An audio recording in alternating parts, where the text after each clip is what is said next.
안녕하세요. 종로길사학원의 한석재입니다.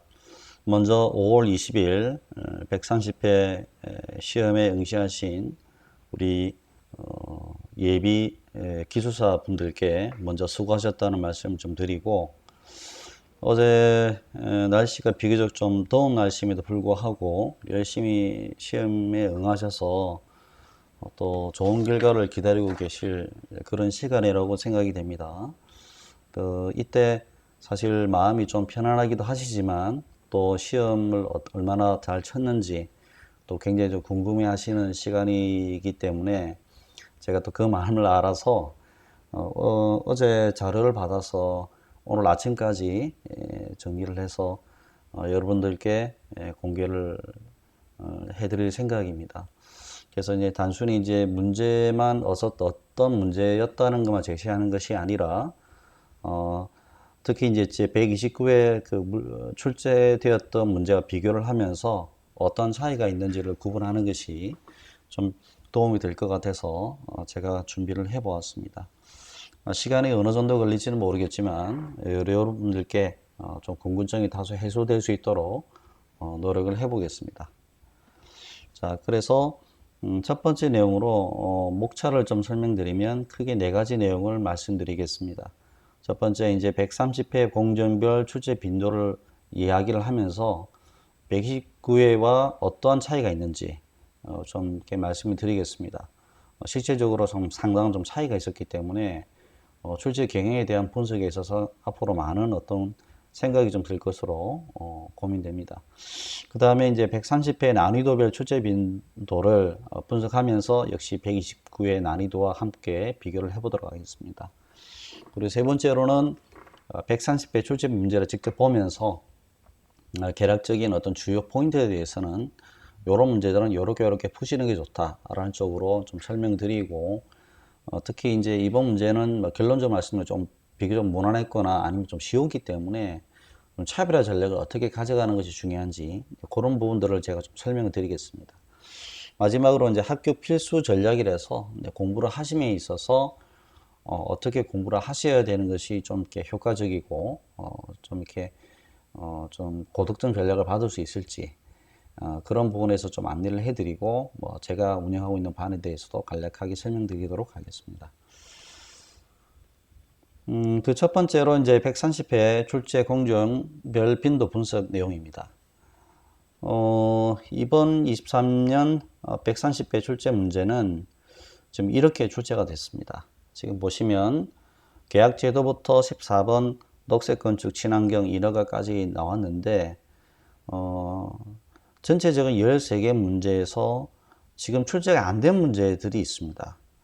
일단은 용어를 보시면 거푸집 동바리 철근공사, 그 다음에 초고층 피지 커터널 마감 기타 공사, 그 다음에 녹색 건축이 출제가 안 됐어요. 용어에서는. 그리고 서술에서도 봤을 때는 PC 커터널 공사는 출제가 안 되는 건 좀 이해가 됐는데 초고층 공사하고 철근 공사가 출제가 안 됐거든요. 그래서 그런 부분에서 좀 다르다. 자, 오른쪽 여기 있는 저 그래프를 보시면 철근 공사가 지금 빠져 있잖아요. 예, 1, 2, 3, 4교시 모두 합한 그래프입니다. 오른쪽 그래프가. 그렇다면 하나도 이제 그래프가 표현이 되지 않는다면 그건 출제가 안 됐다는 이야기인데, 지금 철근 공사하고 그다음에 초고층 공사, PC 커터널 공사, 그다음에 녹색 건축 출제가 한 번도 안 됐습니다. 그래서 이 부분은 이제 작년 문제와 좀 비교했을 때 이제 토공사, 기초공사가 좀 부족했던 작년 문제에 비해서는 이번 문제가 분명히 골고루 나왔고, 그 다음에 이제 녹색 건축도 나왔지만 이번에는 좀 빠졌고, 그 다음에 초고층 부분에서도 문제가 빠진 형태로 나와서 좀 작년과 좀 다른 어떤 출제에 대한 빈도가 좀 있다. 이렇게 볼 수가 있겠고요. 그 다음에 이제 그렇게 해서 내용을 보니까 이제 지난 129회에 이제 출제 대비 보완했던 부분이 좀 있습니다. 출제가 안 됐던 그 공정에서는 출제가 되었었거든요. 그런 것들을 의식을 하고 있다는 것은 확실하게 알게 됐고요. 두 번째는 역시 철거, 철골, 기타 공사의 높은 출제 비율은 그대로 유지가 됐습니다. 그래서 지금 밑에 이제 그래프를 보시면 콘크리트 공사, 철골 공사, 그 다음에 총론 안전 쪽에 시험 문제가 많이 나왔습니다. 특히 이번에는 총론도 총론인데 안전 쪽에 시험 문제가 좀 많이 나왔다. 이렇게 좀 말씀을 드릴 수가 있겠고요. 세 번째는 철근 저고층 녹색 건축이 출제가 되지 않았다. 이것도 특징입니다.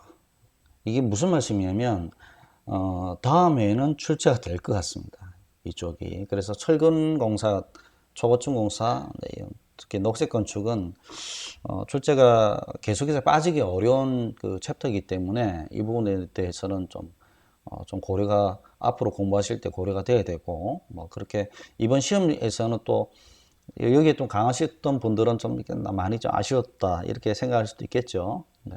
어쨌든 사람마다 좀 이렇게 또 스타일은 다르시니까 막 그럴 수 있겠습니다. 자, 그 다음에 보시면 이제 129회와 130회 출제 문제를 공정별 좀 빈도를 같이 좀 넣어봤습니다. 예, 이걸 이제 같이 넣어야 여러분들께서 좀 직관적으로 좀 이해하실 것 같아서 그래서 계약제도부터 14번 녹색 건축까지 똑같은 어떤 챕터별로 이제 구분을 했는데 전반적으로 이렇게 보시면 좀 눈에 확 안 들어오실 거예요. 그래서 제가 아예 다음 페이지로 준비를 해서 그래프를 준비를 했습니다. 자, 보시면 129의 왼쪽 거부터 한번 보시죠. 보시면 그때 이제 토공사, 기초공사, 그 다음에 거푸집공사 이런 부분에 있어서 좀 골고루 출제가 됐거든요. 그리고 피지커터널 공사는 출제가 안 됐었어요. 그리고 이제 그렇게 해서 했고 총론 안전이 출제가 좀 많이 됐었습니다. 그 다음이 이제 콘크리트 철거 공사가 129회 이런 형식으로 됐는데 지금 오른쪽 그래프를 보시면 많이 출제가 됐던 챕터와 적게 출제가 된 챕터가 너무 확연하게 구분됩니다. 이거를 좀 이게 어떤 쪽으로 표현할지가 좀 어려운데 좋은 쪽으로만 이야기해도 중요시 되고 하는 좋은 중요 챕터는 좀 집중해서 출제됐다고 볼 수는 있겠습니다만은 이번 출제는 좀 출제가 좀 몰아서 갔다 이렇게 볼 수 있습니다. 네, 초고층 PC 커튼을 이렇게 녹색 건축이 동시에 빠진 적은 제가 이때까지 10년 가까이 거의 보질 못했기 때문에 이번 경우에는 좀 몰아서 이제 공정별로 좀 출제가 돼 있더라라는 것인데 저는 다른 분들 이렇게 이야기를 할 수는 있겠지만 여기에 좀 덧붙여서 생각해 본다면 저는 기출 문제를 위주로 해서 출제를 하다 보니까 이렇게 좀 몰아졌다고 좀 보고 있습니다. 그래서 문제를 나중에 이제 그 난이도별 내용을 좀 분석해 보시면 본 내용을 같이 보시면 알겠습니다만은 굉장히 기출 문제를 많이 냈거든요. 그렇게 하다 보면 우리가 말씀드리는 콘크리트, 철골하고 총론 부분이 많이 나올 수밖에 없어요. 예. 근데 그렇게 이제 지난 회에도 그래 나왔지만 이번에는 그게 이제 나오는 그 챕터와 안 나오는 챕터가 좀 극명하게 구분이 되어서 좀 굉장히 좀 이례적이다. 이렇게 보고 있습니다. 감히 제가 뭐 문제가 좋은 문제다, 나쁜 문제다 이렇게 말씀드리는 거는 제가 너무 좀 과한 말씀이고 좀 이렇게 치우쳐져 있더라. 그런 말씀은 드리겠습니다.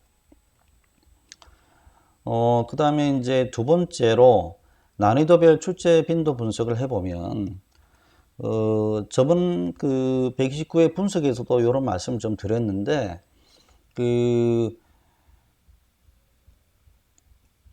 난이도의 분석 개념에 있어서 그 개념 자체가 좀 모호합니다. 그래서 이거는 제가 그냥 임의로 정한 겁니다. 그래서 난이도 상, 중, 하에 대한 부분들을 난이도를 결정을 해서 이렇게 제가 좀 이렇게 정리를 해 보았습니다.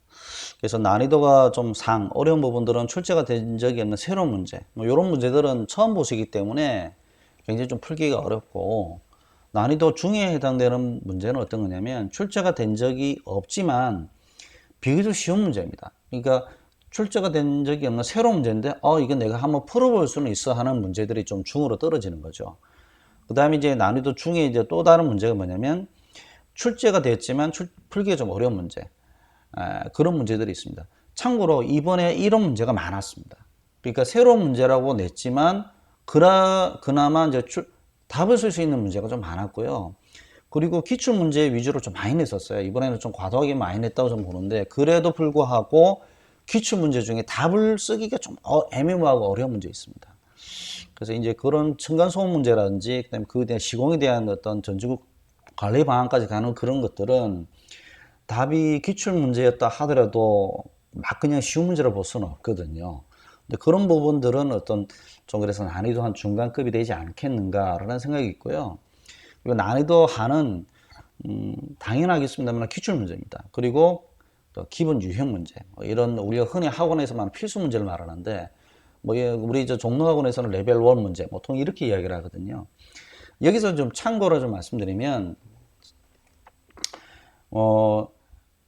시공기술사 공부하실 때 문제를 굉장히 어려운 문제를 공부하시는 분이 간혹 있습니다. 근데 그런 것은 그렇게 중요하지 않습니다. 왜냐하면 제가 지금 이제 다른 역학 공부라든지 뭐 다른 공부를 좀 하고 있습니다.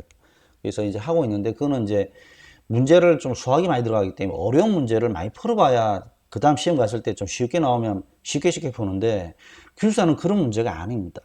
무슨 말이냐면 그 문제 레벨에 맞춘 문제들을 많이 유형을 그대로 좋은 문제를 그대로 즉 쉽게 말씀드리면 시험에 지속적으로 나오는 문제들을 익히도록 하는 게 중요합니다. 그래서 굉장히 어려운 문제로 구석 있는 문제를 갖고 와서 연습해서 좋은 결과가 있을 수 없어요. 그래서 난이도 하에 들어가는 기출문제, 기본문제 유형을 충분하게 익히시고 그 문제를 익히다 보시면 모르는 문제가 나오더라 하더라도 그 문제를 답을 쓸 수 있는 힘이 생기거든요. 그런 형태로 공부를 좀 하시는 게 좋습니다. 그래서 괜히 어려운 문제, 구석 있는 문제 하지 마시고 출제가 많이 되었던 검증내 문제 그리고 앞으로도 출제가 될 만한 문제들을 그런 유형을 찾아서 반복하시고 공부하셔서 거의 완벽에 가깝게끔 그렇게 준비를 하셔야 굉장히 시험에 임하셨을 때 큰 도움이 된다. 이 말씀을 좀 드립니다.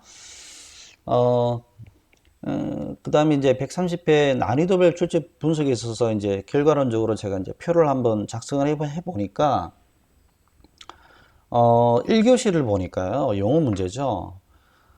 지금 여기서 말하는 상중하에서 봤을 때 상위 문제가 거의 한 문제 정도, 많이 잡아도 두 문제입니다. 그래서 굉장히 좀 이렇게 문제가 좀 어려운 문제가 안 나왔다. 그럼 나머지가 중하입니다. 그래서 대부분 그 하의 문제가 또 9문제 정도 나왔기 때문에 그 하의 문제는 결국 무슨 말이에요? 기출 문제거든요. 기출 문제가 거의 10문제를 채울 정도면 문제가 굉장히 쉬웠던 겁니다. 네, 그래서 뭐 그런 걸 좀 볼 수가 있고, 그다음에 이제 그 뭐 제가 좀 어렵게 잡았다는 것도 결국에는 시스템 비교 설치 기준이나 뭐 분만 촬영, 뭐 답을 쓰기 좀 곤란한 거죠. 그다음에 뭐 재료 분리 현상 뭐 이런 것들 부분이라서 나머지 부분은 너무나도 많이 그 출제됐던 부분을 내었기 때문에 그런 어떤 부분에 있어서는 문제가 굉장히 쉬웠고, 제가 지금 시험 쳤던 분들하고 좀 논의를 해보고 전화 통화를 해보니까 또 하나가 좀 특징이 뭐냐면 서술 문제에서 많이 다뤘던 게 용어로 넘어간 경우가 좀 있어요. 예. 이제 그런 것들이 좀 있습니다. 예. 그래서 이제 그런 것들을 이제는 용어와 서술을 넘나들어서 공부하셔야 됩니다. 용어는 용어 문제니까 따로 공부하시고 서술은 서술이니까 따로 공부하시면 안 돼요. 서술 문제에 대한 내용들이 용어로 넘어가서 나올 수도 있고 또 용어 문제가 또 서술 문제로 갈 수도 있기 때문에 또 그런 부분에서 이제 그런 어떤 지금 크로스오버에서 문제가 서로 교차되는 어떤 형태가 나오기 때문에 그걸 잘 유심히 살피셔야 되고요. 예를 들어서 이제 용어에서 서술로 간 문제는 이번에 서술의 맨 마지막 문제죠. 순수 내역 입찰제도 이런 것들은 사실 용어 문제였거든요. 근데 이거를 이제 서술 문제로 바꾸면서 거기에 대한 이제 계약 절차나 장단점에서 분석하라 내용이 있기 때문에 그래서 앞으로 영어 공부하실 때도 기기적으로 영어만 공부하시는 게 아니라 그 의미나 그에 대한 방향들을 서술적으로 좀 풀어서도 한 번쯤은 생각하셔서 정리를 해 놓으셔야 됩니다. 서술의 내용을 영어로 갔을 때는 좀 정리하기 좀 쉬워요. 하지만 핵심적인 내용이 무엇이다 이런 것도 좀 정리하시는 것도 중요하고 그래서 앞으로는 공부를 좀 그런 방향으로 영어와 서술을 구분 없이 공부하는 방향으로 이렇게 좀 해놓으시는 게 좋을 것 같고 그 다음에 이제 서술의 이제 관점에서 봤을 때는 상, 중, 하의 내용을 봤을 때 2교시를 한번 보시죠. 2교시 보면 상이 2문제, 중이 1문제, 하가 3문제입니다. 비교적 뭐 난이도 뭐 이렇게 설정은 비교적 잘했다고 좀 보고 있는데 이것도 여기도 뭐 상이라고 말씀드리는 건 뭐냐면 좀 그렇죠. 이 안전관리 계획 수립이거든요. 이건 뭐 국토안전관리원에서 나오는 안전관리 계획서에 대한 내용을 좀 기록하라 이런 말 같은데 그런 거하고 그다음에 이제 항타 항발기 이거는 사실 그 이거 조금 제가 좀 이렇게 놀랐어요. 이거는, 그, 안전에 대한 그, 이제, 문제거든요. 그래서 이제, 이런 부분에 있어서 이제 그 5가지 정도의 기준이 있습니다. 그래서 그런 것들을 쓰라는 내용 같은데, 뭐 그런 내용으로 해서 좀 문제가 좀 어렵게 나왔고, 나머지들은 너무나 쉬웠습니다. 그래서 이제 그런 부분에 있어서 제가 봤을 때는 전반적으로 뭐 난이도는 괜찮았다 이렇게 보고 있습니다. 두 번째는 세 번 3교시는 글쎄요, 제가 봤을 때는 어려운 문제는 안 보였습니다. 대부분 이제 좀 새롭고 어려운 문제도 중으로 넘어갔어요. 그러니까 좀 풀기가 좀 어렵지는 않은 문제였거든요. 그도 그럴 것이 대부분 콘크리트 아니면 철거 문제였어요. 풀어보셨던 분들은 기억하실 거예요. 그래서 이제 콘크리트 다솔시 압성과 문제라든지 깽폼이라든지 흙막이 공사에서 이제 뭐 H8 토류판 뭐 이런 부분들 이렇게 H8 토르판이 설명 나오겠는데 사실 이거 다 알지만 또 쓰기도 어렵거든요. 그래서 이제 이런 것들이 좀 저는 중으로 좀 봤고 나머지는 다 쉬웠습니다. 그 다음에 이제 서술 문제 이제 4교시는 요걸 좀 어렵게 생각하시는 분도 간혹 있더라고요. 그래서 4교시 되니까 막막하다 이렇게 생각하셨는데 그거 왜 그러냐면 쉽게 생각하셨던 쉽게 느껴지는 문제가 좀 적었기 때문에 그렇다. 그래서 지금 하가 2문제잖아요. 많이 봤던 문제가 뭐 결국에는 콘크리트 이음이나 그 다음에 뭐 도장 공사도 있고 뭐 대형급 푸시댐도 있고 뭐 그렇긴 한데 그래서 이제 전반적으로 봤을 때 문제가 좀 중이다. 왜냐하면 이 답을 쓰기가 조금 곤란한 문제가 많았습니다. 그래서 문제는 전반적으로 쉬웠지만 근데 그렇게 해서 전반적으로 제가 봤을 때는 용어나 소수기나 다 쉬웠다 이렇게 말씀드리고 싶고 용어는 쉽긴 쉬웠지만 답을 써내려가기에는 조금 까다로운 문제에 있어서 이제 중에 대해 해당되는 문제들이 좀 많이 강화되고 좀 늘어나는 형태가 되었고 용어는 2 이상 더 쉬워지면 좀 곤란할 그런 것 같습니다. 왜냐하면 이제 기숙사 시험 문제 출제 은행이 아니기 때문에 이렇게 기출 문제에서 거의 뽑아내기 시작하면 상당히 곤란한 부분이 있거든요. 그래서 제가 이제 129회가 시험 치고 나서 또 합격자 발표하고 나서 상당 부분 논란이 됐던 부분들, 여기에서 지금 말씀드리기 좀 곤란합니다만은, 그런 부분들을 출제자들이 좀 의식을 하셨던 것 같아요. 그래서 이제 좀 그런 부분이 좀 있고, 또 참고로 말씀드리면, 이게 이제, 이런 거는 그냥, 이제 구체적으로 말씀 못 드리는 부분들이 출제자가 분이 한 분이 공무원이신데 공직에 계십니다. 상당히 4급 공무원이신데 건축직이거든요. 근데 출제를 하실 때 보통 한 4일 정도에 출제를 하시고요. 채점은 3주 정도 되는데 보통 이제 직업을 갖고 계시고 이제 공직에 계시거나 이런 분들이 많으시니까 물론 이제 교수님도 사실 바쁘시잖아요. 그렇기 때문에 5월 때는 다 바쁩니다. 그래서 이게 이제 그렇기 때문에 이게 주말에 채점을 많이 하시거든요. 네, 그렇게 해서 근데 사실 굉장히 좀 이렇게 채점하시는 것도 굉장히 좀 나름 어려웠던 그 고충들을 제가 직간접적으로 이야기 좀 들었습니다. 그래서 이제 이런 부분이 있는데 중요한 것은 이제 문제가 쉽게 출제됐다 하더라도 다음 단계가 있죠. 뭐냐면 인원수를 조정하는 부분이 있습니다. 그래서 이번에는 제가 봤을 때는 문제가 좀 쉽게 출제가 되었고 인원도 좀 늘 것 같습니다. 그래서 지난번 25명 출제 합격자들 중에서도 우리 반에서도 좀 나오셨는데 근데 이제 그분이 아주 뛰어나게 이렇게 답안지가 좋았던 분은 아니었는데 무난하게 잘 쓰셨는데 합격을 하셔서 저는 그분은 충분하게 축하받을 일이고 잘하시는 분이지만 조금 이렇게 인원수 조정에서는 지난 회에는 솔직히 저는 좀 실패했다 개인적으로 좀 판단하고 있거든요. 이번에는 그런 어떤 실수를 안 하실 것 같아요. 그래서 제가 볼 때는 제 개인적 판단으로서는 한 50명에서 70명 정도는 뽑을 것 같다 이렇게 생각이 됩니다. 심지어는 이제 지난 129회는 정기에서는 한 명도 안 뽑았기 때문에 아마 말이 많았을 겁니다. 그래서 이제 한 명도 안 뽑는 시험을 왜 치느냐 이런 말도 나와가지고 굉장히 좀 시끄러웠던 그랬던 지난 129회 결과였기 때문에 이번에서는 난이도도 좀 쉽게 나왔지만 출제 자들께서 많이 의식하고 채점자도 의식을 하시기 때문에 아마 합격자도 좀 많이 늘 거다 이런 생각을 하고 있습니다. 그래서 이제 이런 부분에서는 결과론적으로 봤을 때는 처음 치시는 분들은 그렇게 하면 좋을 게 없습니다. 왜냐하면 다들 처음 치시는 분들은 이제 기출 문제가 다 사실 익숙하지 않기 때문에, 그래서 지금 제가 봤을 때는 공부를 좀 다소 좀 많이 하셨던 분들, 그리고 합격을 좀 애타게 좀 오랫동안 기다리셨던 분들은 굉장히 좀 기대가 많이 되시는 그런 시험이 될 거라고 좀 생각하고 있습니다. 그래서 지금 뭐 제가 뭐 이렇게 속단하기는 좀 힘든데 좀 많이 붙여줄 것 같으니까 긍정적인 마음을 가지시고 조금만 좀 기다려 보심이 좋을 것 같다. 뭐 이런 말씀을 곁들여서 좀 드립니다. 자, 그 다음에 이제 이 두 개를 비교를 해 보니까 뭐 이렇게 나왔어요. 그래서 지금 바로 보시면 아시겠지만 지난 회보다도 문제가 더 쉬웠던 것 같습니다. 제가 봤을 때는. 그러니까 지난해는 어렵게 느껴졌던 게 문제도 지문도 길었거든요. 예. 그래서 저는 지난해 그 129회 그 총평을 보시면, 읽어보시면 제가 유튜브를 보시면 아시겠지만 문제는 제가 굉장히 괜찮게 냈다고 했어요. 근데 이제 인원수를 조정하실 때 좀 실패를 하신 것 같고, 129회는.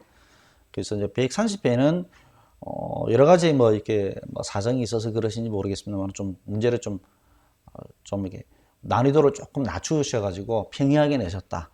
예, 그렇게 좀 말씀드리는 게 맞을 것 같고, 소술은 좀 평이했고 용어는 좀 쉬웠다 이렇게 말씀드리는 게 좋을 것 같습니다. 그래서 뭐 제가 출제위원분들하고 또 이렇게 이야기할 때 저도 참 이렇게 조심스러운 부분이 있어서 그런 표현에 있어서 좀 어려움이 있다는 거 말씀을 좀 이해를 해 주시기 바랍니다.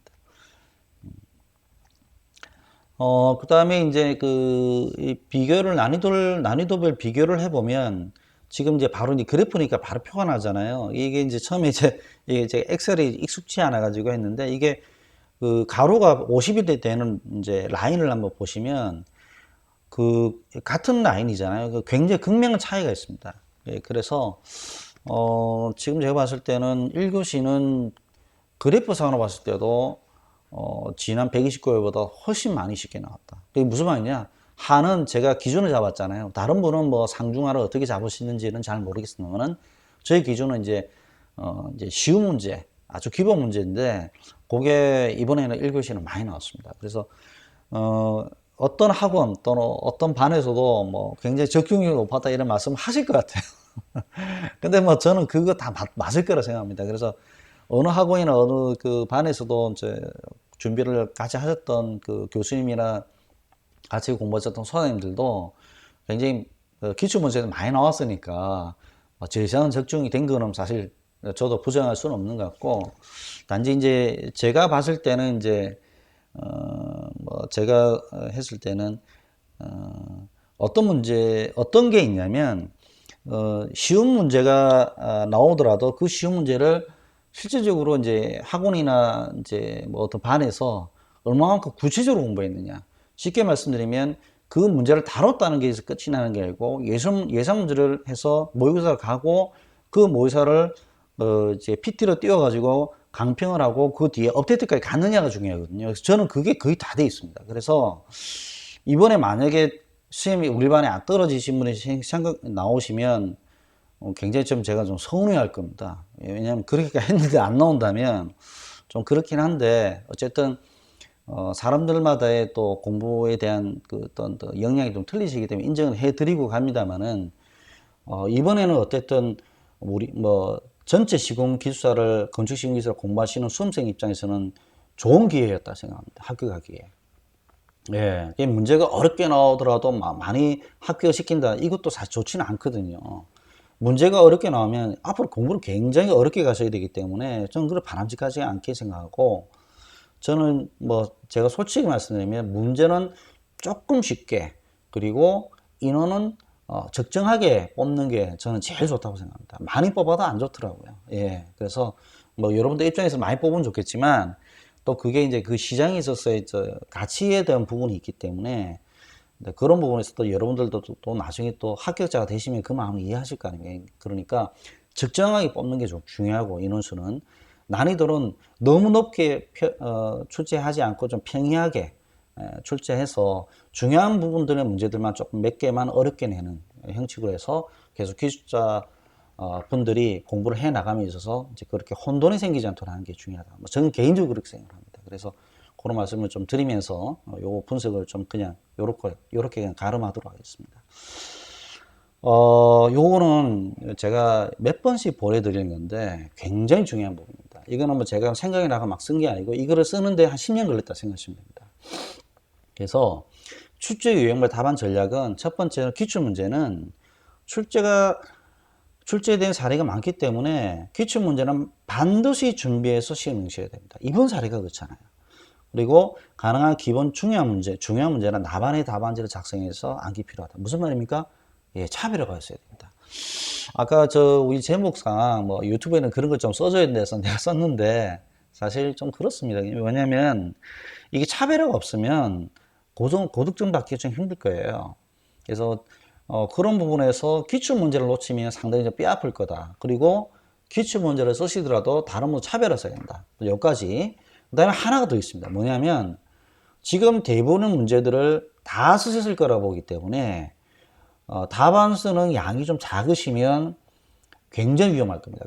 저는 거의 다 떨어진다고 보고 있습니다. 쉽게 말씀드려서 용어가 3분의 2 페이지 썼던 게 좀 있다. 그 다음에 소술이 2페이지 반을 쓴 게 있다면 그분은 그 교시 또 그 과목은 그 과목은 점수가 상당히 낮게 나올 거라고 보고 있습니다. 그래서 일단 기본적으로 많은 분들이 답의 양을 좀 채워서 쓰고 계시기 때문에 그래서 용어는 1페이지 이상 그리고 소술은 3페이지 이상 쓰시는 게 기본이고 그 밑으로 쓰시는 분들이 좀 계시면 그 점수가 좀 낮을 거다 이렇게 판단을 하고 있어서 고득점을 하기에는 좀 어려울 거다 이렇게 보고 있어요. 그래서 문제가 좀 어렵거나 이래 되면 이제 그 양성이 좀 바뀌긴 하던데 그래서 이번에는 좀 충실하게 답안을 잘 쓰시고 차별해 쓰셔가지고 이렇게 꾸준하게 자기가 연습했던 대로 자기 리듬을 가지고 쓰셨던 분들이 좀 유리할 거라 이렇게 생각하고 있습니다. 그래서 응변에 강하신 분들이 유리한 게 아니고 공부를 좀 꾸준히 하시는 분들이 유리할 것 같다 이런 생각이 좀 드네요. 그 다음에 이제 쉬운 문제, 같은 말이긴 한데 이번에도 그런 게 좀 느낄 수가 있는데 쉬운 문제는 대부분 수험생이 채택하기 때문에 차별화 전략을 세워야 합니다. 아까 말씀드린 내용이 있기 때문에 그냥 넘어가도록 하고 그 다음에 답안을 차별해서 고득점을 얻기가 힘들다면 답안을 빨리 작성해서 다른 문제에 투자 시간을 해라. 아까 무슨 말이냐면 기본적으로 3페이지를 썼어요. 근데 뭐 대단히 잘 쓴 건 아니에요.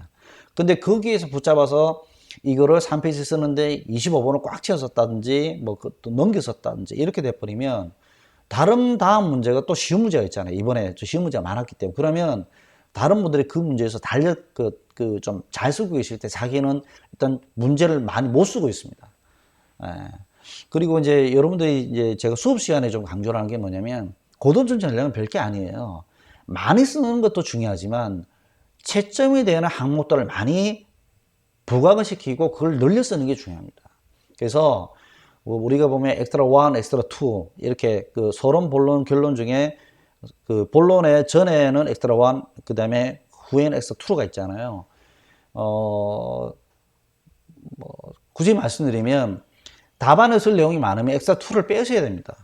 왜냐하면 엑스트라 2가 채점이 되는 부분은 참조는 되긴 하지만 진짜 채점 되는 건 본론에 있는 내용이잖아요. 그러면 본론에 있는 내용들이 많아야 되기 때문에 거기서 아무리 글자가 좋고 내용이 좋았고 압력 훌륭해도 기선전결이 훌륭을 하더라도 채점이 되는 내용이 적으면 점수를 주고 싶어도 줄 수 없어요. 전체적으로 보고 몇 점 이래 주는 게 아니고요. 하나 체크하고 그 몇 점, 하나 체크하고 몇 점 이렇게 줍니다. 그래 그걸 합해가지고 그 한 교시 문제당 합해가지고 몇 점이라 나오기 때문에 그 1점, 2점씩 이렇게 주거든요. 근데 그게 많아져야 돼요. 그래서 이제 그 구성이 훌륭하고 하는 것도 좋은데 채점이 되는 답안이 길어야 됩니다. 근데 그게 최소 서술에서는 1페이지가 넘어야 돼요. 통상적으로 1.5페이지 좀 가야 되거든요. 그래서 이제 그런 부분에서 그거를 좀 이렇게 특히 쉬운 문제일수록 그런 걸 많이 늘려 써야지만이 점수화가 가능할 거다. 이런 말씀을 좀 드립니다. 세 번째로는 어려운 문제죠. 어려운 문제는 모두 풀기 힘들잖아요. 예, 그렇기 때문에 긴장하지 말고 그냥 푸시고 이거 내가 좀 느려 쓰겠다. 아니면 이거는 내가 그냥 안타는 못 치니까 번트만 되겠다. 이렇게 판단을 바로 하셔야 돼요. 예, 그래가지고 자기가 이거는 내가 25분 내에 쓰겠다, 아니면 10분 내에 쓰겠다는 작전을 다 쓰셔가지고, 딱 내가 쓰는 시간만 쓰셔야 됩니다. 뭐, 여러분 다 알고 있겠지만, 10분이라서 10분을 쓰시면 안 되죠. 뭐, 9분이나 9분 30초를 쓰셔야 되는 거고, 소설 같은 경우는 25분 쓰면 안 돼요. 24분 전후로 쓰셔야 돼요. 최소. 예. 안 그러면 시험 문제에서 다음 시험 문제로 넘어가는 거 틈이 있고, 그다음에 초안을 잡는 분들은 초안을 잡는 시간이 있고, 그다음에 그런 여러 가지 있고, 그다음에 빠뜨려가지고 그걸 또 채워넣는 시간이 있고, 뭐 그런 식이기 때문에 시간 관리 굉장히 잘 하셔야 됩니다. 그리고 마지막으로 새로운 문제. 이번에는 새로운 문제가 많이 나오지 않아서 뭐 그렇게 별다른 게 없었는데, 어쨌든 새로운 문제인 것 같은데도 실제 읽어보면 새로운 문제가 아니고 완전히 옛날 문제, 알았던 문제인데 좀 다르게 표현하는 경우가 있으니까 이런 거 이제 함정에 빠지지 않도록 잘해라. 뭐 이런 문제입니다. 그리고 뭐 저번에도 말씀드렸는데 새로운 문제는 어떤 현상 이런 거 빼고는 대부분 좋은 쪽입니다. 그래서 이제 그런 쪽으로 긍정적인 방향으로 답을 쓰시는 게 좋다. 뭐 이런 말씀을 꼭 드립니다. 그 다음에 이제 130회 문제를 좀 보도록 하겠습니다. 1교시 문제 시스템 비계 설치 기준. 이거는 기 말씀드린 것처럼 기둥의 간격이나 비계 폭, 네, 발판, 그 다음에 이제 맨 밑바닥에 이제 지지되는 이제 밑발판에 대한 그런 부분들까지도 좀 표현을 해서 기본적인 이제 그런 1.8m 전후에 있던 사이즈들을 다 이제 기입을 하시고, 그 다음에 가세라 이제 그런 거 다 그리셔가지고 좀, 이거는 약간 뭡니까, 이게 겨냥도가 좀 그려져야 되는 부분인 것 같아요. 이제 그렇게 하시고, 그 다음에 우리가 이제 지금 현장 관리 기준에 있어서 이제 안전 관리 함에 있어서 이제 그런 것들을 좀 쓰시면 될 것 같고, 그리고 시스템 비계 설치 기준이 따로 기준이 있잖아요. 근데 그걸 숙지를 하고 있어서 좀 이렇게 잘 관리하고 계시냐 이 문제인데, 역시 딱 이 문제를 보고 좀 뭘 느꼈냐면, 역시 요거 문제 1번은 역시 가설 문제, 안전 문제 쪽이라는 것을 이번에도 어김없이 지켰습니다. 그래서 좀 요즘의 분위기가 아직도 사실은 이제 당분간은 안전에 대한 부분에서 문제가 좀 더 계속 진행이 될 것 같다. 두 번째는 이제 BIM 활성화 방안인데, BIM이 무엇이냐, 뭐 이렇게 접목하는 방안이 무엇이냐 이것보다도 좀 더 포괄적으로 물으신 것 같은데, 참고로 말씀드리면 지금 우리가 LOD에서 LOD 100이 있고 지금 500까지 가는데, 지금 우리나라가 LOD 250에서 한 300 정도 개념인 것 같아요. 그러니까 즉 모델링 단계에서까지 해서 도면을 작성하고 뭐 구성하는 데까지 가 있는데, 그 이후 단계까지 가시려면 이제 물량이란지 그런 어떤 시간적인 그런 부분들, 유지 관리까지 가는, 이런 500단위까지 가는 단계까지는 아직까지는 좀 멀었거든요. 네, 그런 부분에서 우리가 이제 좀 이렇게 여러 가지 이제 여건들이, 인프라가 좀 이렇게 보이지 않는 인프라들이 여건이 돼야 되는데, 뭐 그 중에 가장 대표적인 게 건축만 잘해서 되는 게 아니고 구조 따라와야 되고 기기전기 따라와야 되잖아요. 그래서 이제 그런 부분에서 이제 시스템화를 같이 할 수 있는, 구축할 수 있는 설계사들의 이제 공정별 설계사들의 능력이 따라와야 되고, 그다음에 현장에서도 BIM을 다룰 수 있는 사람이 별로 없어요. 그래서 이걸 또 투드로 찍어가지고 또 쓰는 거니까 그런 부분이 있어서 아직까지는 BIM에서 인포메이션 단계보다는 모델링 단계에서 좀 수준을 좀 머무는 단계가 있어서, 그런 인포메이션 단계, 정보화, 물론 치수에 대한 부분부터 바로 시작해서 이제 인포메이션이지만 실제 BIM이 가지는 어떤 그런 목표성은 그보다 훨씬 크거든요. 그런 것들을 이제 현장에서 또 설계 단계에서 어떻게 활성화할 수 있고 발전할 수 있는지 그런 것들을 좀 이야기를 하시는 게 좋을 것 같습니다. BIM은 저도 뭐 좀 이야기하기 시작하면 좀 많은데 뭐 이 정도로만 하고요. 그 다음에 이제 말뚝공사의 부마찰력은 이건 뭐 기출 문제잖아요. 그래서 이제 말뚝공사는 잘 아시겠습니다만 마찰 말뚝이 아니고 선단 지지 말뚝에서만 생기는 거죠. 그래서 이게 이제 집안에 치마가 생겼을 때 이제 이제 부마찰력이 생겨서 이제 전체적인 말뚝 공사에 이제 진해력이 이제 부족해지는 현상을 말해지는 건데, 이거 책에 잘 나와 있는 내용들을 기억하셨다가 또 모의고사도 많이 치셨으니까 하시면 좋은데, 이게 단어 쓰기가 잘 공부가 약하시면 쓰기 힘든 부분이죠. 그 다음에 네 번째 성면 해체 사전 허가 제도는 뭐 사전 허가 제도 이거는 뭐 그겁니다. 그러니까 성면 해체 전에 우리가 이제 제가 기억하기로는 중량비로 1%일 거예요. 그래서 이제 그게 이제 되면 이제 사전 허가를 받아서 그 절차에 따라서 이제 준비가 되고 그 허가 내용에 따라서 사실 가야 되는 건데, 그래서 이제 이런 부분들이 이제 문제가 나와서 굉장히 뭐랄까요. 건축 시공기사는 굉장히 좀 포괄적으로 좀 이렇게 시험 치고 있다, 요즘에는. 지금 1번부터 3번까지밖에 안 왔는데 굉장히 포괄적으로 넘어다니시고, 예, 그런 부분이 있죠. 그리고 액상화, 5번째. 액상화는 사실 이게 예전에 토목기술사의 그 시험 문제였습니다. 뭐, 당연히 이게 뭐, 우리 기술사 문제도 포함되는 부분이긴 한데, 액상화는 진동 충격에 의해서 순간적인 진동 충격에 있어서, 이제 그 흙이 진해를 잃고 물처럼 이렇게 해서 이제 되는 그 현상이잖아요. 물이 되는 게 아니고 물처럼 진해를 잃는다는 현상입니다. 그래서 이게 이제 우리가 책에 나와 있는 이제 그 내용 외에도 토목에서 공부하는 그 안밀 치마곡선이 따로 있어요. 그 안밀 치마곡선까지 같이 그려줘야 돼요. 예, 그렇게 하지 않으면 차별화가 안 될 겁니다. 그래서 이제 그런 부분들에 대해서 좀 한번 보시고, 강호식 콘크리트 사설은 뭐 현장 계신 분들은 그냥 뭐 쓰시면 되는 겁니다. 이런 것들은. 그래서 이제 그런 부분들, 그 다음에 뭐 소단, 그 다음에 뭐 배수로, 그 다음에 갑받치고 뭐 이런 것들이 있을 거예요. 네, 그런 것들. 그 다음에 이제 콘크리트 쳤을 때는 뭐, 이렇게 미리 갑바를 준비해서 뭐 이렇게 한다든지 뭐 여러 가지 있잖아요. 네, 그런 것들은 오히려 지금 이 방송을 듣고 계시는, 동영상을 보고 계시는 우리 소장님께 더 잘 아시니까, 뭐, 그건 두 말 안 하겠습니다. 그 다음에 장골제율이 콘크리트에 미치는 영향. 요게 쉬운 문제이면서도 약간 흐르지르는 문제거든요. 이 쉬운 문제입니다. 근데 이제 우리가 이제 장골제율이라면 일반 장골자가 뭐죠? 모래잖아요. 모래가 많아지면 결국 공개량이 많아지고요.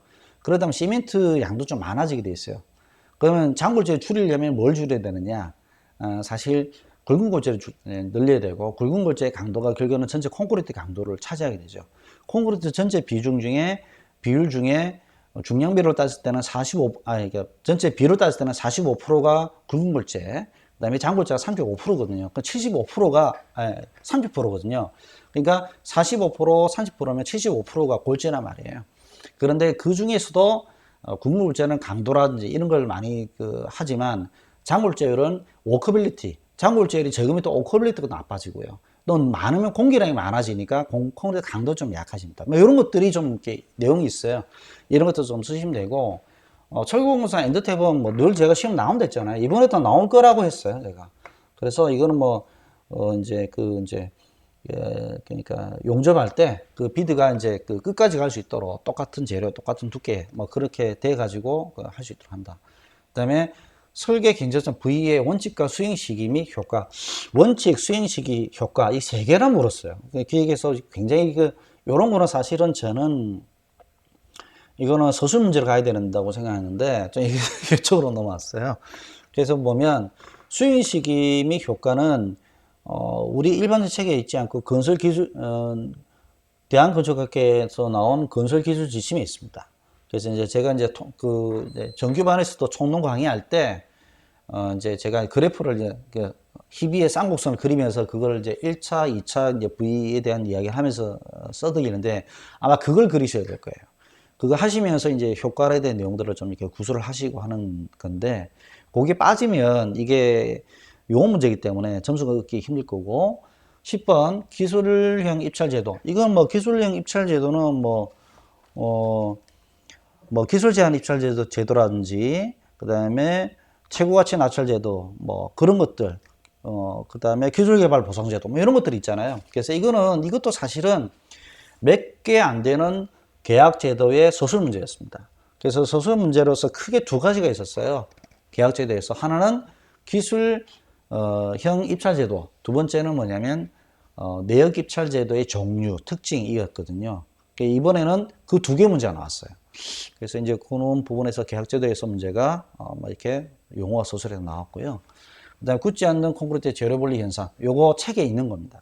보시고 뇌화피복 말씀 안 드리겠습니다. 이거는 뭐 장판지도 다 있는 거니까 뭐 쉽다고 해서 제가 건너뛰는 게 아니고 생각보다 설명드리니까 시간이 많이 걸려서 알겠습니다. 그다음에 주각 보시고, 아유 이거는 뭐 계속 철거를 좋아하시네요. 그래서 이제 주각부에 대한 부분에서 주각부에 대한 이제 공법들이 있고, 그 다음에 그 밑에 이제 어서앵카에 대한 앵카볼트죠. 죄송합니다.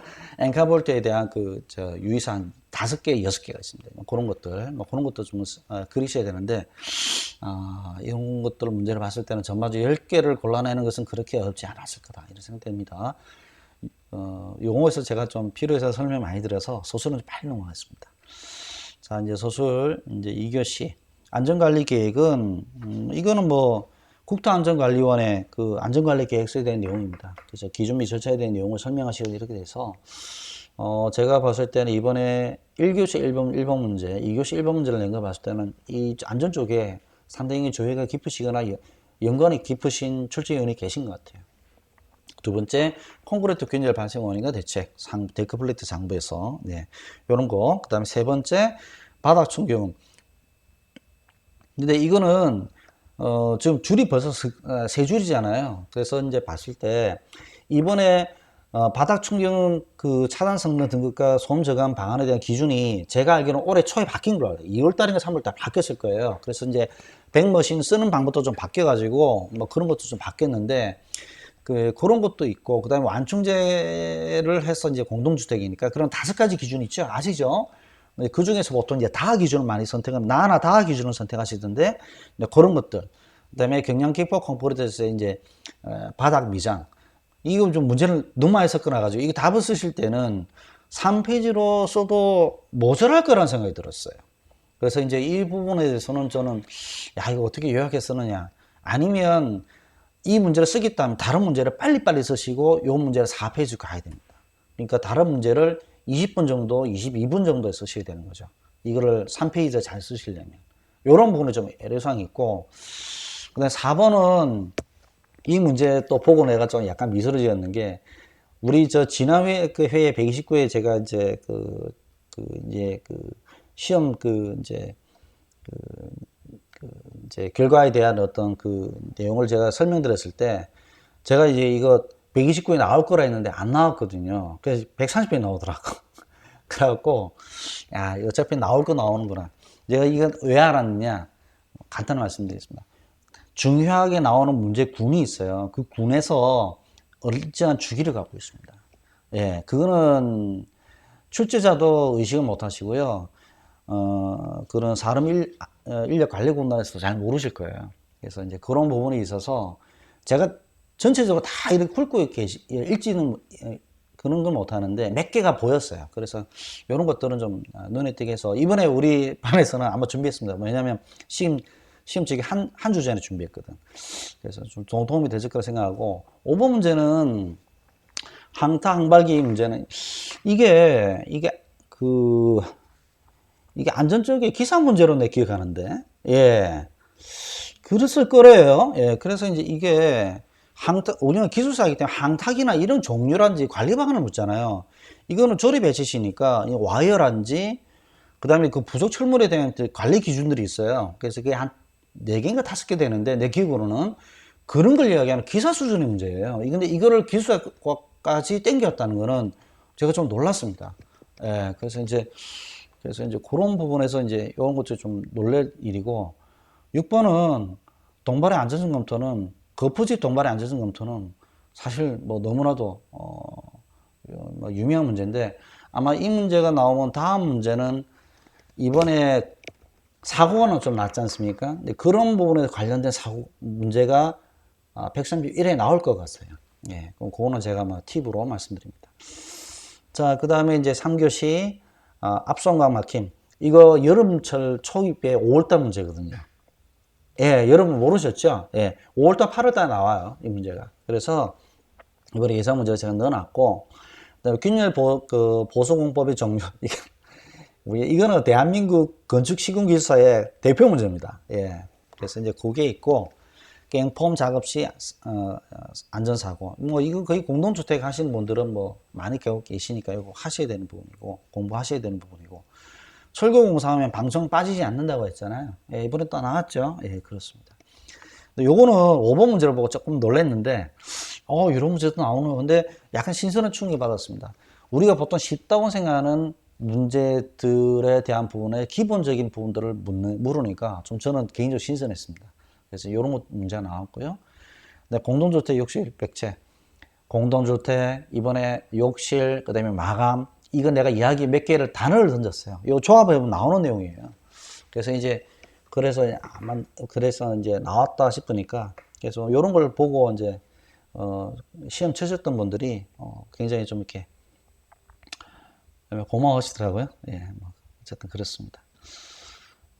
마지막으로 4교시 문제, 그 다음에 시스템 거푸집, 도장, 그 다음에 이음 종류, 이거 뭐, 예, 나온다 했잖아요. 사실 이음 나올 때가 됐거든요. 골재 부정 현상. 야, 이거 재밌는 거네. 예, 요런 문제가 나왔습니다. 그 다음에 철거 도장 표면 처리. 예. 요거는 5개 있죠? 예, 예. 그래서 이제 그거, 그래서 제가 아예 그 용어책이 그 귀퉁이 다 써드렸잖아요. 요렇게 암기하시라고. 그런 내용이 있습니다. 그 다음에 마지막으로 순수내역 입찰제.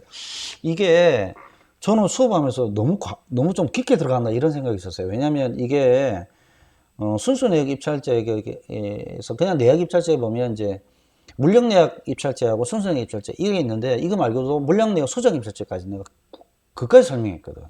근데 그까지 설명해야 전체적인 입찰제에 대한 변화라든지 성격이 구분되니까 했는데 이게 나왔어요. 그래서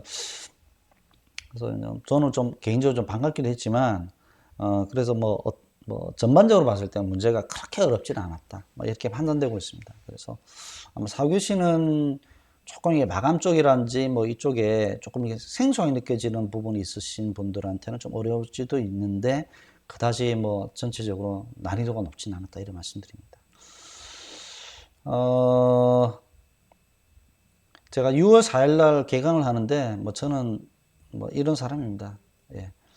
그래서 합격의 3일체 요거를 제가 누누이 설명을 합니다. 예, 혼자 공부할 수도 없고 학원 다닐 수도 없고 제가 이제 몸담고 있는 학원 말고도 뭐 우리나라에 좀 좋은 학원들 많잖아요. 거기 계신 분들한테 다 도움되는 말입니다. 이게 장판지하고 서브노트 모의고사를 3개를 동시에 돌려야 됩니다. 동시에 만드셔야 돼요. 처음에 공부하신 분들은 굉장히 힘들어요. 근데 이거를 동시에 만들 정도까지 노력을 하시고 그걸 사이클이 계속 돌고 있을 때 실제적으로 합격이 되시더라고요. 예, 뭐 하나만 잘해서 될 일은 아니에요.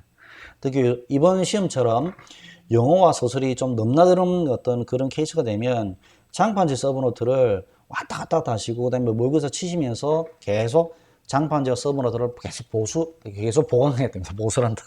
보강을 해야 됩니다. 네, 이런 식으로 해서 이게 만드시고 계속 돌아가면서 공부를 하셔야 된다. 이거는 여러 번 들어보셨던 분이 계시기 때문에 제가 상세하게 설명은 안 드리겠습니다.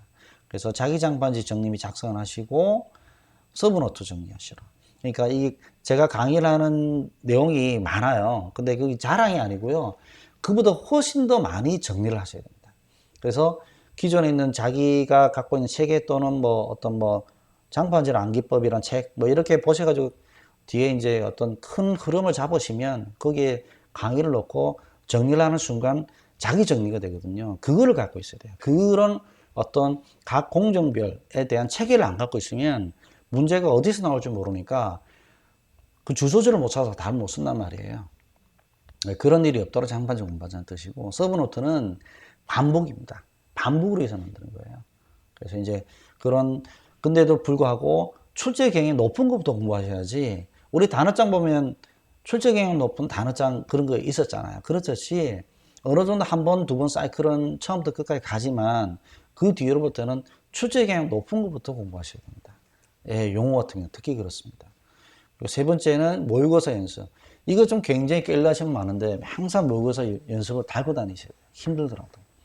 여기에서 사실 당락이 결정되거든요. 그래서 실제 모의고사를 계속 반복 훈련을 하면서 시간도 이렇게 가능한 맞추고 그다음에 처음에는 힘든데 나중에는 어쩔 수 없이 오픈북을 하지 않고 가셔야 됩니다. 오픈을 하지 말고 시간 맞추시면서 답을 썼는데 조금 부족하면 답을 쓴 거 있어. 그럼 거의 대부분 합격하더라고요. 그래서 이제 그런 것들을 좀 보시면 되고 그다음에 이제 최근 출제 경향 이건 뭐 제가 하는 건데 그다음에 원생들 간의 정보 교류 식사도 같이 하게 하거든요. 그냥 동기의식을 꼭 만들어 드립니다. 저는. 예. 저는 식사 같이 안 하지만 꼭 같이 해가지고 동기들을 만들어 드려요. 그러다 보면 친해지게 되면 얻는 게 되게 많죠. 공부 말고. 예, 그런 것들이 좀 저는 필요하다 보고 있어요. 이게 접니다. 저는 이렇게 생겼습니다. 그래서 판서는 제가 좀 많습니다. 판서를 제가 강의를 한 게 굉장히 오래됐기 때문에, 그래서 여학교사 12년에 수학 강사 한 3, 4년, 또 요기 한 10년 했으니까, 오래 했죠. 예. 예, 그렇게 하고, 그 다음에 저희 반 분위기 이렇습니다. 그 다음에 이제, 전환회에는, 사실 저를 이제, 소폰 같은 거, 그다음에 저를 도와줬던 튜터 선생님들, 이렇게 보여드렸는데, 그분들 너무 이제 개인적인 거라서 계속 올리는 것은 제가 너무 외람되어서, 대신에 이번 회에 129회에 같이 공부했던 소장님들 답안 올렸습니다. 예. 그래서, 좀 보시면, 이 소장님 답 어때요? 잘 쓰셨죠? 이 소장님 일단 글씨를 잘 쓰셔가지고 했는데, 이 소장님이 이번에 시험 두 번째 치신 거예요. 130회 치셨으니까. 예, 그래서 제가 봤을 때는 실력이 많이 향상되고, 특히 오른쪽에 보시면 계속 업데이트를 시키거든요. 이게 자기 그거예요. 예, 서브노트죠. 그래서 이제 오른쪽에 보시면 이게 푸른색으로 해가지고 계속 해놓고 이걸 계속 모아놔야 됩니다. 그래서 지금 왼쪽처럼 계속 깨끗하고 이렇게 하는 걸 바라지 않아요. 근데 처음에는 이렇게 쓰는 표를 어떻게 그리고 어떻게 그림을 넣고 하는 것들까지도 다 이렇게 제가 구체적으로 설명드립니다. 그거는 처음에는 또 따로 오시고 이제 그렇게 하시다가 익숙해지면 지금처럼 그림을 세 번째 넣는다든지 이런 식으로 자율성을 드리거든요. 이 소장님은 굉장히 빨리 따라오셔가지고 잘하셨죠. 이번에 두 번째 시험 치신 분 이 정도라면 굉장히 놀랐을 겁니다. 예, 이번 공부 오래 안 하셔도 될 것 같고 기대됩니다. 이 소장님은 여러분 더 놀라실 겁니다. 이 소장님 이번에 130회 처음 치시는 소장입니다. 예, 그전에 공부를 안 했어요. 예, 저하고 처음 공부하시고 다른 학원에도 안 다니셨대요. 답을 이렇게 쓰는 건 다 기가 막혀요. 그래서 이분이 좀 기대를 하고 계시는데, 이분은 이제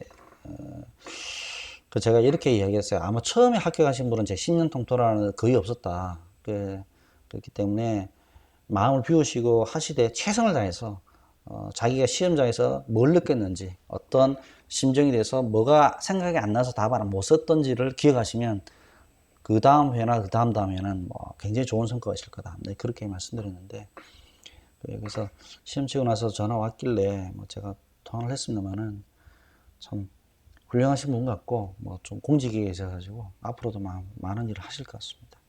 예.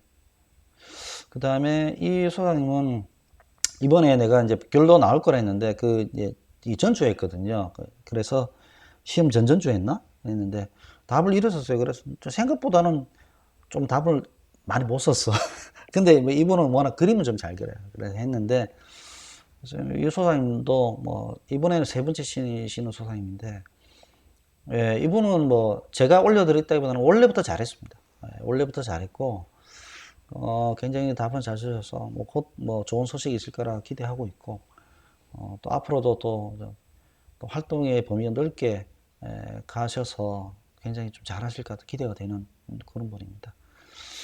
그 다음에 이소아님은 공부를 좀 하셨죠. 이번에 세 번째가 네 번째가 시험 치시는데 굉장히 진지하시고 제가 좀 개인적으로 굉장히 존경하는 나이가 좀 연배가 좀 있으신데 글자를 잘 쓰시려고 굉장히 애를 쓰셨습니다. 근데 예전보다 훨씬 좋아졌어요.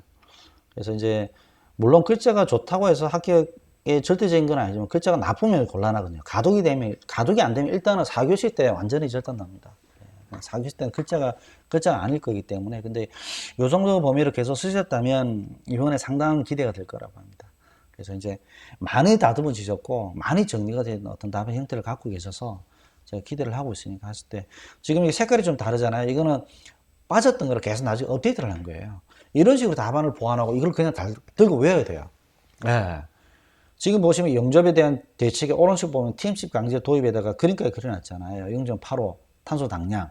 이런 것들도 실제적으로 다 이렇게 다 보완을 해서 정리를 해놓으시면 이게 시험 문제 나오면 되는 거죠. 네. 이게 답안. 보통 이 정도보다 훨씬 못 쓰세요. 네. 이 정도 쓰시면 합격하고는 넘죠. 이 소장님은 너무 현장에서 바쁘니 공부를 많이 못 하시는데 평소에는 좀 안 좋은 답도 많이 썼어요. 근데 이 답을 보는 순간 내가 좀 희망을 가졌어요. 예, 이 답을 딱 보는 순간 그래서 좀 이렇게 손에 힘이 없어서 그런지 가독이 좀 이렇게 그런 부분이 있지만 글자 자체는 아주 괜찮고 구성도 괜찮았어요. 그래서 이 소장님한테는 계속 내가 칭찬을 해드려 용기를 좀 드려야 할 부분이 있어서 앞으로 좀 더 열심히 하셨으면 하는 바람이 있어서 내가 같이 올렸습니다. 앞으로 좀 잘하실 거라 기대하고 있습니다. 요 정도만 쓰셔도 실제로 현장에서 답은 합격입니다. 예. 아니, 지금 바로 느끼실 건데 답 글에 안 써져요. 예. 그래서 요걸 중요하게 말씀드리겠습니다. 좋은 습관을 들이도록 제가 그 수업 시간에 굉장히 많이 강조를 합니다. 왜냐하면 코너에 몰리거나 굉장히 그 위급한 상황이 되면 그 사람의 개인적인 성향이 나옵니다. 그 성향이 굉장히 좋은 습관을 통해서 좋은 성향이 나올 수 있도록. 즉, 답안을 쓸 때 바쁘더라도 나는 답을 어떻게 써내려가고 힘들더라도 답을 어떻게 써나가는 그런 좋은 습관을 만들어야 돼요. 평소에 답을 뭐 이렇게 잘 쓰시더라도 그 시험에 대한 모의고사 연습이 안 돼 있는 분들은 그렇게 코너에 몰리면 답안이 완전히 무너집니다. 이런 것들을 내가 너무 많이 봤기 때문에 무너지지 않도록 멘탈 관리도 해드려야 됩니다. 제가 할 일이 많죠. 어쨌든 그런 부분에서 제가 지금 이렇게 해보니까 뭐 답안의 형식, 내용 이런 거는 이미 뭐 저 기본이 됐고요. 그 다음에 실질적으로 이 분이 어떤 스타일을 가지시고 어떻게 가는지에 대한 어떤 공부에 대한 추적 관리도 좀 필요해요. 이게 개인적인 살을 알 필요는 없는데 공부에 대한 부분에서의 이렇게 성장에 대한 부분은 제가 좀 알고 있어야 되거든요. 그래서 이 소장님도 저는 좀 칭찬을 많이 하고 하면 앞으로 이런 답을만 쓰시면 저는 될 거라고 보고 있습니다. 예, 앞으로도 열심히 하실 거라고 기대를 하고 있고, 저는 이제, 올해 6월 4일 날 아마 131회 아마 대비해서 개강 준비를 하고 있습니다. 그래서 그 전에 전주에 개강을 해야 되는데, 그 전주는 사실 소풍 가기로 했습니다. 우리 소장님들하고. 그래서 현재 지금 공부하는 소장님들, 그리고 졸업하신 소장님들 계세요. 그리고 모이면 인원이 좀 한 식구 될 것 같아요. 그래서 남산에 올라서 뭐 이렇게 문명 상방이 좀 이름 바뀌었더라고. 그 가서 또 뭐 좀 먹고 또 내려가서 또 귀한 술 내가 갖고 있으니까 또 풀고 뭐 이런 식으로 해서 또 모임을 계속 할 생각입니다. 코로나 끝나니까 참 좋긴 한데 코로나 동안에 이 모임을 못 가져가지고 내가 보고 싶었던 우리 소장님들 못 봐서 많이 아쉬웠습니다. 그래서 이번 기회에 제가 사랑하는 우리 소장님들, 어쨌든 저보다 나이가 적고 많고 그러면서 제 제자니까 제 새끼들이잖아요. 그래서 제가 나름의 애정이 있습니다. 그래서 이제 그런 부분에서 잘 살고 계신지 또 어려움 없는지 그렇게 하고 있고, 저는 저 나름대로 잘 살고 있습니다. 저는 학원이 없어도 지장이 없는 삶을 하고 있기 때문에 걱정하셔야 되는데, 어쨌든 뭐 학원을 통해서 이렇게 좋은 분들 만나니까 저한테는 굉장히 기쁨이었습니다. 그래서 이번에도 개강을 하는데 6월 4일 날 일요일입니다. 그래서 이제 9일 9시부터 12시까지 제가 강의를 하거든요. 강의는 우리 학원의 제일 큰 강의실에 있어요. 한 판석 다 하고 끝이 나서 식사를 하고 나서 이제 1시간 식사하고 나서 오후 1시부터 보통 2시까지 PT 강의를 합니다. 그래서 그 전주에 과제를 다 보내주시면 제가 좀 PPT를 만들어 다 올려 보내드려요. 예, 그게 뭐 적을 때는 100장, 많을 때는 뭐 150장, 180장 넘어가요. 근데 그걸 다 합니다, 제가. 예, 제가 게으름을 안 피우고 열심히 합니다. 그래서 그거 다 보여드리면서 이래 했고 저래 했고 다 설명을 해요. 그러면 이제 스스로 느끼거든요. 그래서 이제 그렇게 해서 이제 스스로 자강학습이 될 수 있도록 제가 안내를 해드리고, 그 다음에 이제 모의고사 씁니다. 요게 좀 힘들어 하시던데, 오전에 내가 열심히 어깨 빠지면서 수업했으니까 오후에는 열심히 하셔야 돼요. 그래서 모의고사까지 꼭 갑니다. 그래가지고 강의하고 지난주 자기 그 과제 냈던 거 리뷰하고 모의고사 보고, 그 다음에 가끔씩 뒤에는 장판지 수업 이렇게 합니다. 장판지 하고 있는지, 뭐 안 되는 분도 있지만 두 번째, 세 번째 들으시는 분들은 장판지 어느 데 있거든요. 그러면 이제 사실 합격이 코앞에 있는 거예요. 그러다가 이제 합격하더라고. 장판지 완성은 없어요. 장판지는 만들다 보면 합격입니다. 근데 그게 나중에 그 장판지 나중에 어디로 가느냐? 2차 때 면접 준비 때 굉장히 요긴하게 쓰기 때문에 안 만들고 쓰고 왔다 이 말씀드립니다. 그래서 이런 형식으로 해서 제가 이제 뭐 말씀을 드렸고, 앞으로 여러분들이 그 이제 이번 시험에 굉장히 또 이렇게 비교적 좀 난이도가 좀 무난했다 보고 있습니다. 그래서 뭐 어떤 비평도 있을 수는 있지만 또 출제자분들께서 나름대로 고민을 하시고 의견들을 많이 청취해서 현명하게 문제를 내신 거라고 저는 이렇게 총평을 드리고 싶고, 또 그 이후에 그게 문제가 쉽게 나왔고 어렵게 나왔고 떠나서 합격자 인원수도 중요하기 때문에 지난번과 같이 좀 이렇게 너무 적게 나오는 현상은 발생하지 않을 거라고 기대를 하고 있습니다.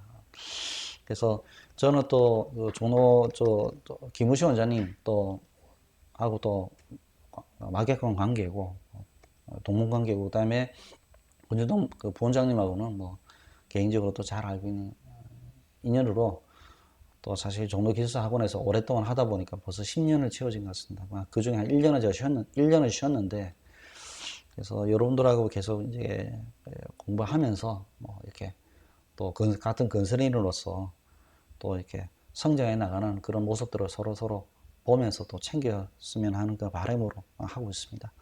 그래서 제가 1월 단과반을 하고 있으니까 1월 단과반은 뭐 전부 다 싹 다 합니다. 아까 시간표 보신 것처럼 전 책도 다 하고 시험 직전까지 제가 챙겨 드리니까 그래 보시고요. 6월 4일 날은 공개 강의니까 뭐 오고 보고 가시고 그 다음에 이제 뭐 같이 할 수 있을지 없을지 판단해 보시면 되고, 필요하신 면담 요청하시면 됩니다. 근데 우리 반은 정말 안 어울리시는 분이 있으면 제가 정말 모시기 힘들고 정말 이렇게 되면 저는 오히려 더 좋은 쪽으로 현명한 선택을 해야지 무조건 제가 잡지는 않아요.